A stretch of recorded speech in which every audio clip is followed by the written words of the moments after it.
출애굽기 40장 출애굽기 40장 1절에서 16절까지 말씀과 또 출애굽기 40장 34절에서 38절의 말씀을 한번 같이 읽도록 하겠습니다. 예, 조금 긴데요. 출애굽기 40장 1절에서 16절까지 말씀과 34절부터 38절의 말씀입니다. 예, 저와 여러분이 돌아가면서 읽도록 하겠습니다.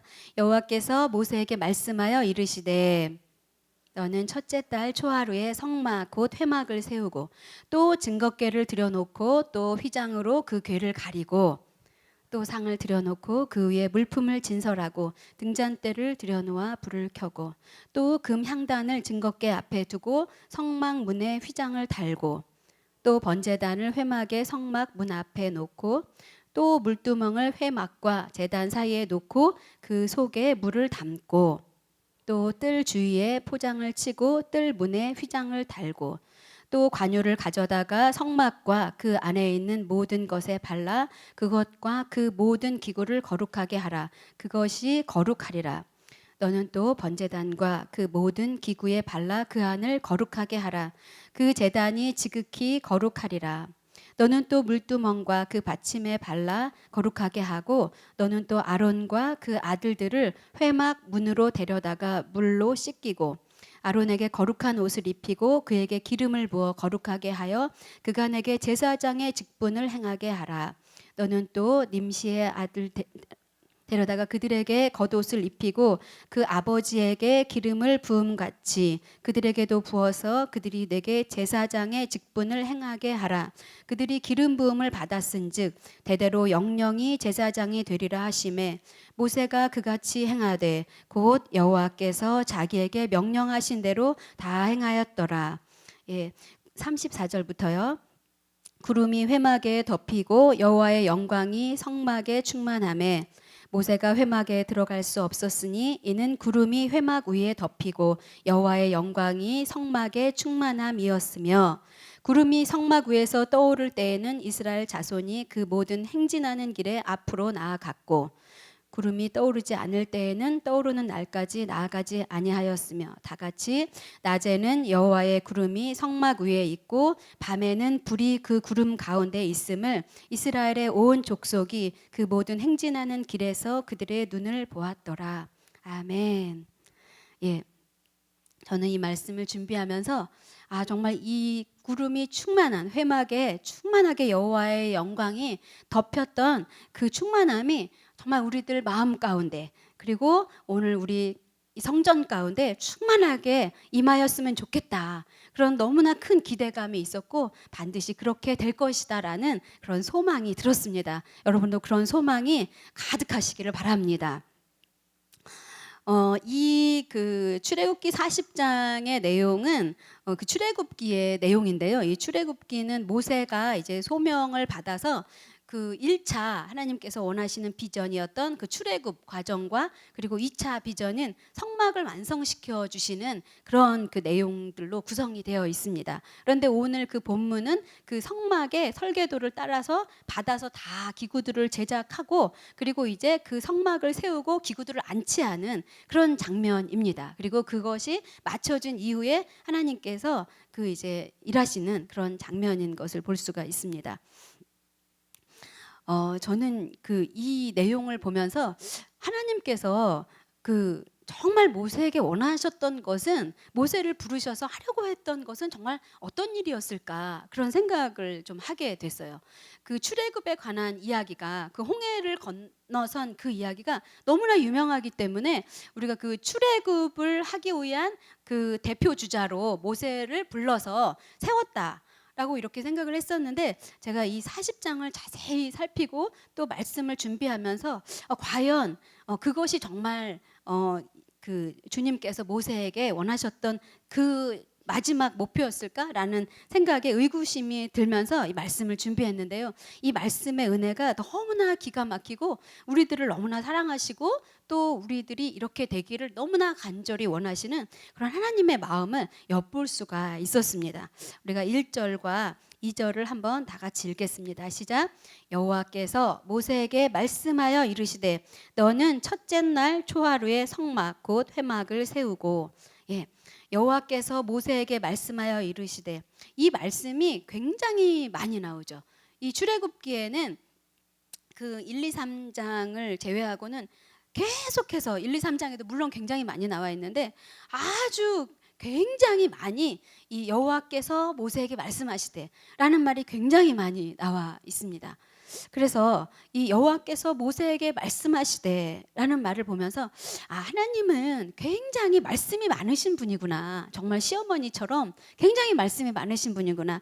정말 고주할 미주할 우리들에게 별별 이야기를 다 하고 싶으신 분이시구나. 우리가 들을 준비만 됐다면, 우리가 들으려고 마음만 먹으면 주님은 계속해서 말씀하시겠다. 그런데 듣지 못하는 것이 뭔가 우리에게 뭔가 듣지 못하도록 어떤 장애물들이 있는가 보다라는 그런 생각이 들었습니다. 여러분, 주님의 음성이 시도 때도 없이 들리는 여러분이 되시기를 바랍니다. 주님의 소리가 잘 때도 깰 때도 꿈속에서도, 그리고 누군가를 만나고 이야기하면서도 끊임없이 내 옆에서 간섭하시고 알려주시고 들려주시고 자꾸 뭐라고 얘기하시는 그런 소리를 들으시기를 바랍니다. 예. 그렇다고 해서 이상한 소리 들으시면 안 됩니다. 주님의 소리만 들어야 돼요. 주님이 원하시는 소리만 들어야죠. 그 말씀에 순종하며 나아갈 때 그 소리만 들으시기를 바랍니다. 여호와께서 모세에게 말씀하여 이르시되 너는 첫째 달 초하루에 성막 곧 회막을 세우고. 예, 성막이 회막인데요. 첫째 달 초하루가 그 뒤에 보면 16절에 보면 40장 16절에 보면 오늘 본문에는 없는데 둘째 해 첫째 달 초하루라고 이렇게 되어 있어요. 그러니까 성막을 다 이제 그 부살렐과 오홀리압의 그 기술자들을 기름을 성령의 그 지혜를 잔뜩 주셔서 하나님의 영을 충만하게 하신 다음에 이 모든 것들을 다 만드시고 나서 이거를 이제 다 제 위치에 이제 넣는 그런 작업을 해야 되는데, 그때가 바로 언제냐면 출애굽하고 나서 둘째 해래요. 그러니까 첫째 해는 언제죠? 첫째 해는 서서 그 어린 양을 먹고 어린 양의 그 피를 문설주에 다 바르고 급하게 그 누룩 넣지 않은 그 빵을 들고 나온 그날로부터 1년이 지나간 거예요. 그러니까 둘째 해죠. 둘째 해 첫째 달 초하루에 성막 곧 회막을 세우니. 그러니까 출애굽하고 나서 그 1년 사이에 이 첫째 날에 이 일이 이루어졌다라고 하는 거죠. 그러니까 주님이 이 일을 굉장히 원하셨다라는 것을 알 수가 있습니다. 그리고 더욱더 이것을 원하셨던 이유를 한번 다시 살펴보도록 하겠는데요. 우리가 3절부터 8절까지를 한번, 조금 긴데요, 다 같이 한번 읽어볼게요. 3절부터 8절까지의 말씀을 시작. 또 증거궤를 들여놓고 또 휘장으로 그 궤를 가리고 또 상을 들여놓고 그 위에 물품을 진설하고 등잔대를 들여놓아 불을 켜고 또 금향단을 증거궤 앞에 두고 성막문에 휘장을 달고 또 번제단을 회막의 성막 문 앞에 놓고 또 물두멍을 회막과 제단 사이에 놓고 그 속에 물을 담고 또 뜰 주위에 포장을 치고 뜰 문에 휘장을 달고. 예, 여기 보니까 이 일을 한 번에 좀 쉬었다가 하는 게 아니라 또 이렇게 돼 있어요. 계속 또 요거 하고 바로 이렇게 해라, 연결해서. 그러면서 굉장히 일이 많아요. 그런데 사실 이 3절부터 그 8절까지 이 내용이 사실은 23장부터 39장까지의 내용이에요. 출애굽기. 그러니까 이 그 먹고 이 뭐죠? 문설주에 바르고 출애굽하고 나서 그 이제 11장, 12장 요때 지나면서 이제 나오기 시작하는데, 그때 그 광야를 이렇게 헤매고 다니다가 여기 시내산에 도착하고 19장에 바로 이제 19장에서 말씀을 주고 뭐 이런 일이 있으면서 그 뒤로 계속 성막에 관한 이야기예요. 그러니까 출애굽을 하고 나서 홍해를 건너고 나서 너는 가만히 있어라. 내가 이제부터는 내가 이제 다 할 것이다. 그래서 큰 강, 정말 있을 수 없는 그런 일들, 한 번도 본 적이 없는 그 물이 갈라지는 그 기적을 보고 거기를 넘어왔는데, 그래서 이제 원하시는 그곳으로 갈 줄 알았는데 출애굽기의 거의 대부분의 내용이 이 성막 만드는 일로 가득 차 있어요. 어떻게 보면 정말 지루하고 왜 이렇게 뭘 만드는 일을 많이 하실까? 그 아들 예수 그리스도를 몫으로 만들기 위해서 이렇게 뭔가를 계속 만드셨나? 건축을 좋아하시나? 뭐 이런 생각을 할 수도 있는데 너무 세세하게 굉장히 많이 이렇게 만들었어요. 그런데 이 전체를 통틀어 뭐라고 하냐면 성막이라고 이렇게 얘기를 하고, 그거를 이제 막을 쳐서 중간에 막을 쳐서 지성소라고 하고, 그리고 하나를 성소라고 하고, 그리고 지성소 안에는 이제 오로지 1년에 한 번씩 대제사장만 들어가게 돼 있고, 그리고 그 지성소 안에 그 속죄소 아래에는 뭐가 들어 있냐면 아론의 쌍난 지팡이, 그다음에 만나 담은 항아리, 그다음에 말씀이 적혀 있는 말씀판, 그 세 가지가 들어 있는 거죠. 그리고 이제 그 지성소와 성소 사이에 휘장이 있고, 그 휘장 앞쪽으로는 이제 뭐가 있냐면 떡을 진설하는 그 진설 그 단이 있고, 그다음에 향단이 있고, 그다음에 이제 그거를 밖으로 나오면 거기에 이제 번제단이 있고 물두멍이 있는 거죠. 그래서 그런 이제 차근차근 이렇게 돌아가도록 이렇게 되어 있는데, 이거를 이렇게 쭉 보면서 여기에 다 의미가 다 들어있죠. 여러분 그 구약에서 구약 일독학교 할 때 생각이 나실 거예요. 어디 들어가면 뭐 있고 어디 들어가면 뭐 있고. 그런데 이 전체적인 내용들 하나하나 세세하게 살펴보면 전부 다 예수 그리스도에 관한 이야기예요.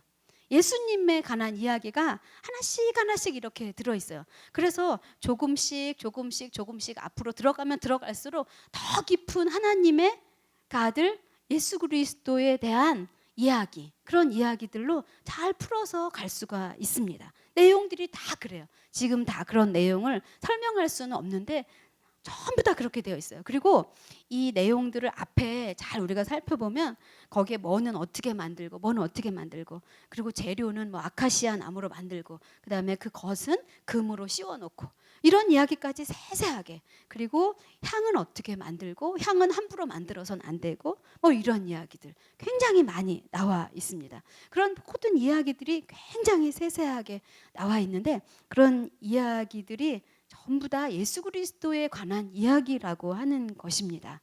그런 이야기를 살펴보면, 그래서 우리가 이 앞에 이런 이야기들 자세히 나와 있는 그런 이야기들을 한번 이렇게 살펴볼 필요가 있어요. 지금은 살펴볼 수 없지만 한번 살펴보시길 바랍니다. 집에 가셔서 살펴보시길 바랍니다.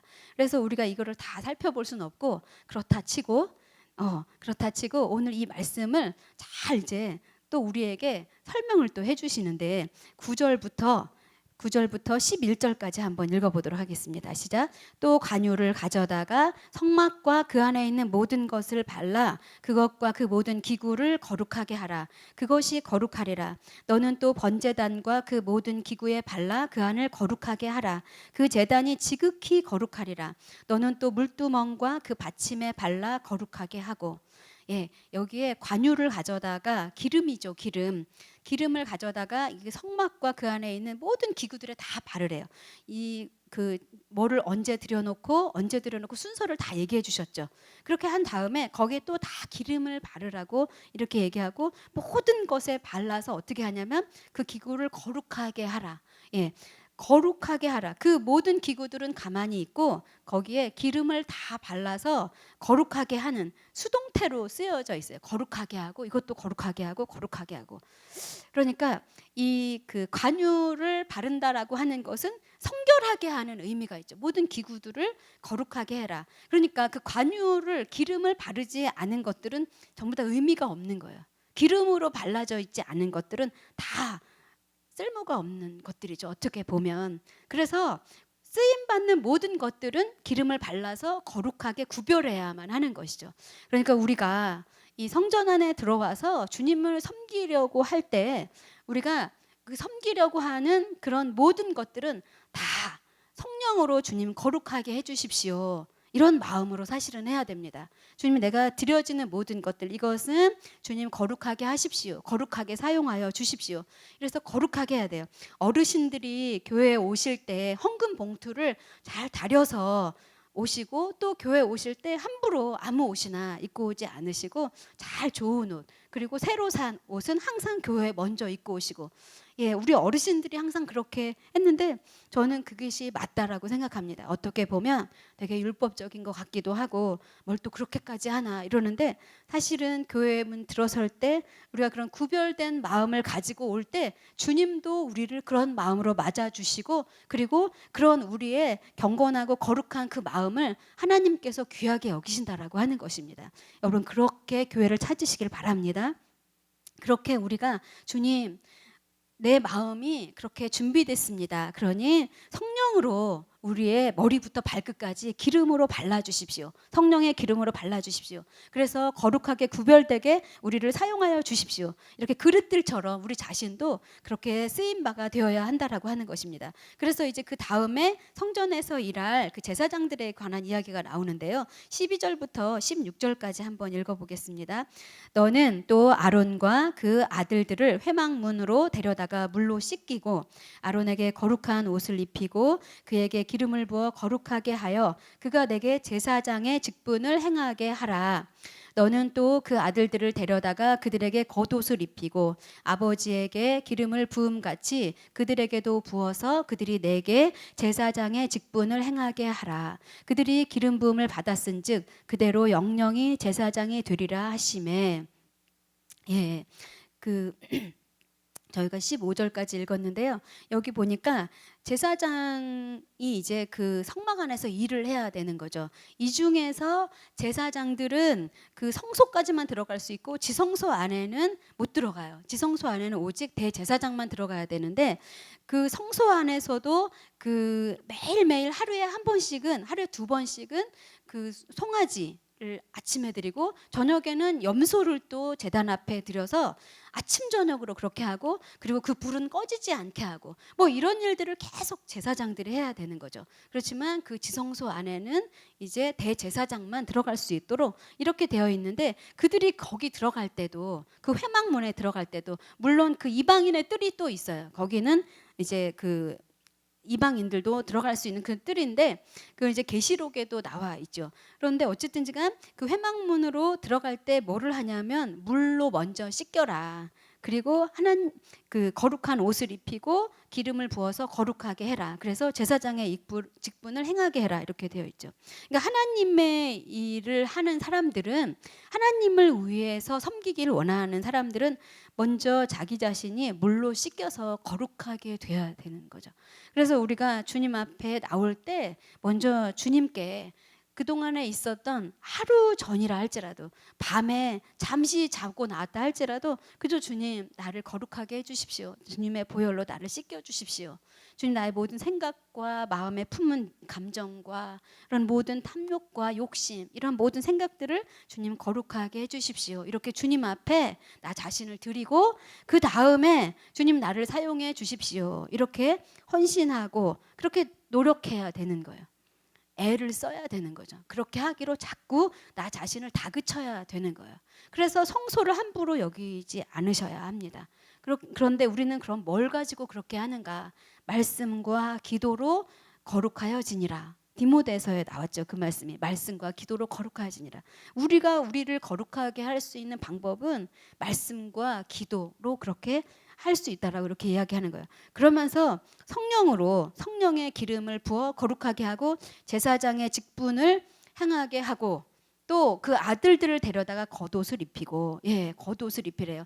그 제사장을 위하여 지은 옷들이 또 있죠. 그 옷에 겉옷을 입혀야 되는데, 이 겉옷이라는, 옷이라는 표현은 그 성경에서는 보통 겉옷, 옷이라고 하는 표현은 보통 예수 그리스도를 말을 하고 있습니다. 그러니까 우리가 그 아들들에다가 그 겉옷을 입혀라. 그래서 우리는 변하지 않죠. 변하기가 쉽지가 않죠. 그래서 예수님의 옷을 입고 예수님의 이름으로 나아갈 때 주님이 우리를 받아주신다라고 하는 것입니다. 그래서 그 아버지에게 기름을 부음과 같이 그들에게도 부어서 제사장의 직분을 행하게 하라. 예. 그다음에 16절, 모세가 그같이 행하되 곧 여호와께서 자기에게 명령하신 대로 다 행하였더라. 하나님의 그 이제 뜻대로 이제 제작을 다 하고 그다음에 주님께서 세우시는 것을 볼 수가 있습니다. 저는 이 말이 얼마나 어려운 말인가라는 걸 한번 생각해 봤습니다. 모세가 그같이 행하되 곧 여호와께서 자기에게 명령하신 대로 다 행하였더라. 얼마나 어려워요. 도대체 무슨 등잔대를 만들고 도대체 의미도 전혀 모르는데 이거는 이렇게 하고 이거 망치로 두들기지 말고 그냥 돌로 만들고 뭐 이런 이야기들 굉장히 많이 있는데 그거를 모세가 다 행하였더라 이렇게 말씀하고 있습니다. 예, 모세가 성격도 물론 그런 부분도 있을 것 같아요. 그런데 성격뿐만이 아니라 그가 한 가지 한 가지 주님의 말씀대로 하려고 얼마나 애를 썼겠어요. 그 애를 쓰는 과정들이 정말 힘들었을 것 같아요. 내 생각은 이렇지 않은데, 내 뜻은 이렇지 않은데 라고 하면서 그 내 생각을 꺾고 내 의지를 꺾고 내가 마음대로 하고 싶은 그 권리를 포기하고 하려고 했을 때 이 명령하신 모든 것을 다 행하였더라라는 말을 할 수가 있는 거죠. 여러분, 우리가 가정에서 부부 생활을 할 때에도 정말 내 맘대로 하고 싶은데 내가 배운 대로 하고 싶은데 내 생각엔 이게 맞는데 라고 하면서 아주 사소한 것들로부터 다툼이 시작이 되는 거죠. 그런데 그 크신 하나님과 마음속에서 얼마나 충돌이 많이 일어났겠어요. 그래서 저는 그런 생각이 들었습니다. 우리가 주님을 따라가는 것이, 우리가 주님을 따르는 것은 정말 자기를 부인하지 않고서는 주님을 따라갈 수가 없구나. 내 생각, 그러니까 내 권리를, 자유롭고 싶어하는 내 권리를 포기하지 않고서는 정말 주님을 따라갈 수 없다라는 그런 생각이 들었습니다. 그래서 모세가 명령하신 모든 것을 다 따라했죠. 근데 여기에 전혀 모세야 네 생각은 어떠니? 이렇게 한 번도 물어보신 일이 없으세요. 그냥 하나님이 이르시되 말씀하시되 계속 끊임없이 주님이 세세하게 가르쳐 주셨을 뿐입니다. 왜냐하면 우리가 아담 이후로 타락을 했기 때문에 주님께서 전적으로 우리를 인도해 주시고 전적으로 우리를 가르쳐 주시고 해야 주님이 원하시는 하나님의 형상, 그것을 회복할 수 있기 때문이죠.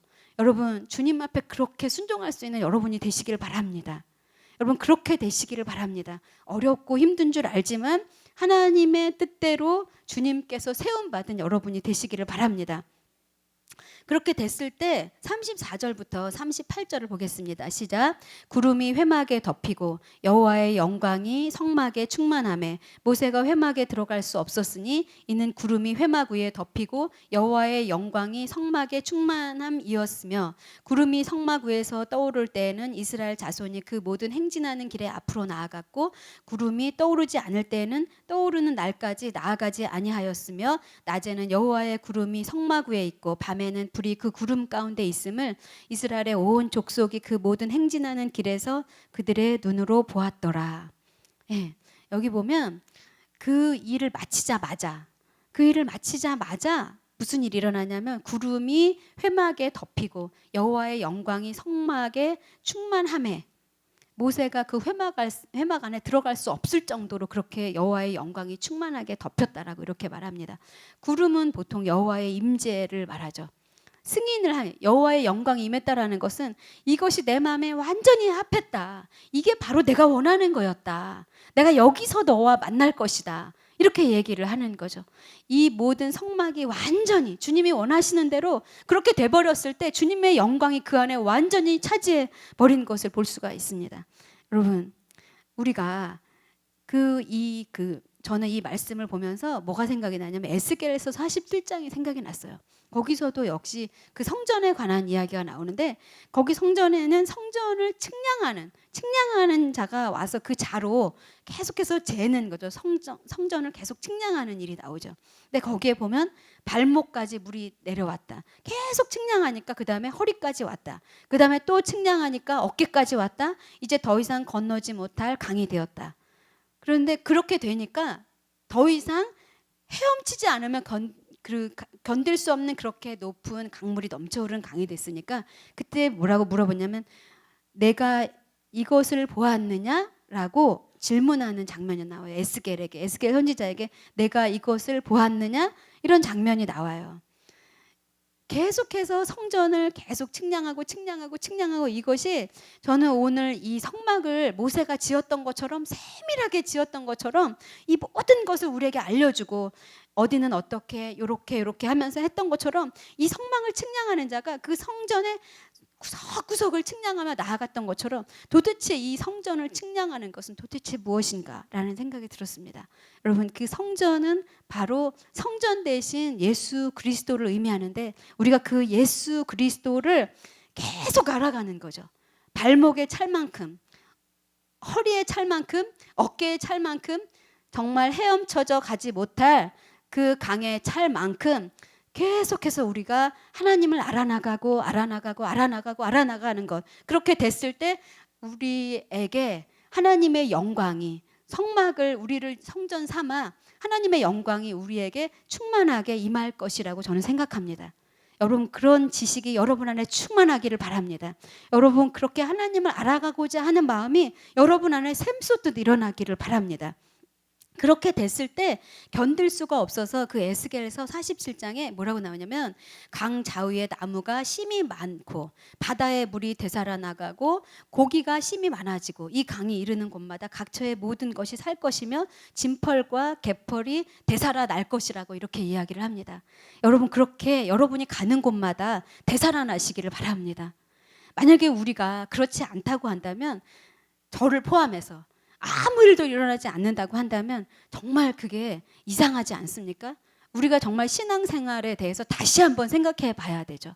정말 우리가 예수님에 대한 그 뜨거운 사랑이 식어져 있다고 한다면, 주님, 내 안에서 주님 알고 싶은 마음이 정말 커지고 커져서 정말 가슴이 터질 것처럼 그렇게 주님에 대한 그 사랑이 식어져 있다고 한다면, 그래서 아무 일도 일어나지 않는다고 한다면, 그럼 우리는 정말 우리의 삶에 대해서, 우리 신앙생활에 대해서 좀 물음표를 물어봐야 되는 거죠. 물음표를 가지고 심각하게 생각해 봐야 되는 거죠. 저는 오늘 이 말씀을 준비하면서 내가 무척이나 잘못됐구나, 내가 정말로 포기가 안 된 사람이고 정말 제가 굉장히 문제가 심각한 사람이구나, 내가 정말 문둥병자와 같이 굉장히 무디어지고 깨닫지 못하는 사람이 되어버렸구나, 주님이 정말 원하시는 그것, 본질적인 그것을 굉장히 많이 벗어나 있구나, 그런 생각을 하게 됐습니다. 그런데 계시록에는 뭐라고 나와 있냐면, 계시록 11장 1절과 2절에 또 내가 지팡이 같은 갈대를 주며 말하기를, 일어나서 하나님의 성전과 제단에서 그 안에서 경배하는 자들을 측량하되 성전 바깥 마당은 측량하지 말고 그냥 두라. 이것은 이방인에게 주었은즉 그들이 거룩한 성을 42달 동안 짓밟으리라. 예. 그 이제 숫자가 뭐 12달, 뭐 42달, 뭐 한때 때 반때 뭐 이런 이야기가 하는데, 그런 것들은 그런 그 우리들이 이 땅에서 사는 동안 견뎌야 되는 시간들이죠. 근데 그 거룩한 성, 하나님이 귀하다고 여긴 첫 번째 만든 성막을 기준으로 예수님의 실체로 우리에게 성막이 돼서 오시고, 그리고 우리를 성전 삼아 성령 하나님께서 계시는 그 성전, 그 거룩한 성을 42달 동안 그 이방인들이 짓밟으리라라고 이렇게 나와 있어요. 그러니까 두 가지를 여기서 생각할 수 있는데, 한 가지는 성전 바깥 마당은 측량하지도 말아라, 그거는 알 필요도 없다라고 하는 거죠. 내버려 둔 땅이 있다라고 하는 거예요. 어떤 땅은 내버려 둔 땅이 있고, 하나님께서는 어떤 사람에게는 계속해서 측량에 들어가서 결국에는 그 비밀의 땅에 이르기까지, 주님께서 원하시는 그 거룩한 성이 온전히 완성될 때까지, 그 예수 그리스도의 땅이 완전히 점령될 때까지, 그래서 그 비밀한 데서부터 그 충만함에 이르기까지, 그 구름의 영광이 임하였던 것처럼 그렇게 될 때까지 계속 측량하는데, 어떤 땅은 버려두신다라고 하는 것입니다. 여러분, 그렇기 때문에 우리가 여기서 버려둔 땅이 있고, 또 하나는 우리는 하나님이 이미 승리하시고 이미 우리에게 그 땅을 소유하라고 주셨고, 그리고 우리에게는 소망이 있다라고 하는 것입니다. 그 땅을 향하여 계속 나아갈 수 있도록 주님께서 구름과 불기둥으로 우리를 계속 이끌고 있다라고 하는 것입니다. 그리고 또한 그 고난이 따른다고 하는 것이요. 그 측량하고 하면서 나 자신이 온전한 주님의 성전이 되기까지 고난이 따른다라고 하는 것입니다. 그렇기 때문에 우리의 삶 가운데 고난이 있는 건 당연하죠. 그렇지만 우리는 소망을 가지고 있다라고 하는 것입니다. 오늘 여러분, 하나님이 여러분을 완전히 차지하셨으면 좋겠습니다. 하나님이 완전히 차지하셔서 여러분의 사는 날이 은혜의 시간이고, 그리고 또한 그 고통으로 헤집어 놓은 시간들을 지난다 할지라도 그 고통의 시간도 또한 하나님께서 나를 이끌어 주시고 온전케 하실 것을 소망하며 그렇게 담대하게 걸어가신 여러분이 되시기를 바랍니다.